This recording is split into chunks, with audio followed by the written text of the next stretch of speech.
just like the rabbit target, any shot that's taken beneath shoulder level, in other words down, we have a tendency to miss over the top of the target.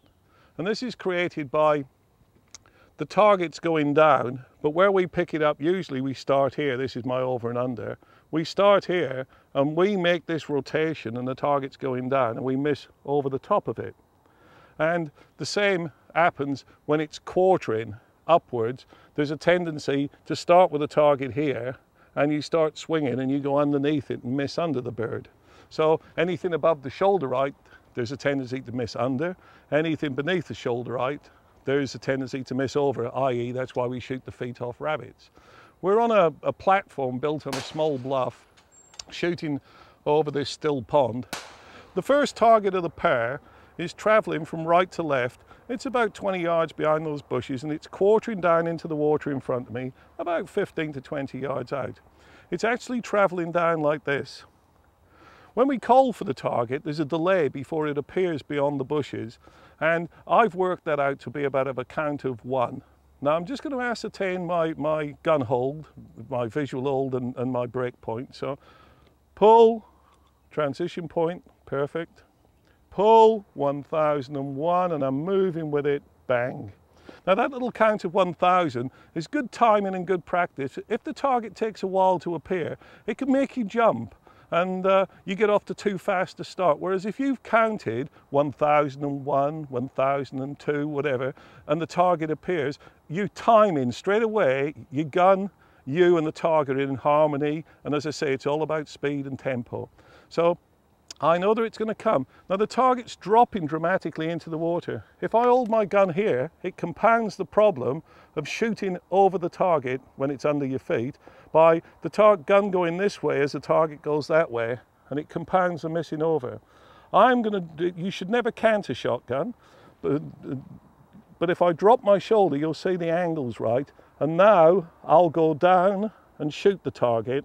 And it'll be done in such a way that I only have to give it one lead in front, not a complex lead of trying to shoot beneath and in front of it at the same time. It simplifies a difficult target. Now, I'm going to take the shot, break point, gun insertion point, visual point. I'll time the target on the first shot. Pull, 1000. This time, I'd do it as if I was shooting in competition, and I'll just think the number. Pull. And you can see that my gun travels on the line and I apply a straightforward lead, and it's at the same speed as the target and in time with the target. And that's the secret to taking this very difficult dropping angling target under your feet and simplifying it. The second one is about 35 yards out, and it's coming across the water. What's going to happen is it's very small, very hard to see, and it's actually moving a great deal on the wind. So it's a different target every time. We're shooting 100 single targets. As it's drifting along, it's a very difficult target. But as it curls here out in front of me and drifts in, it's now showing me the dome. I can see it a lot better and I can break it a lot easier.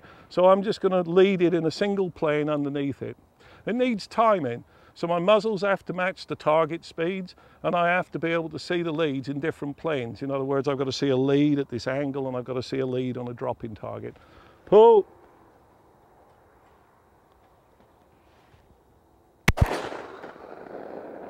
Pull.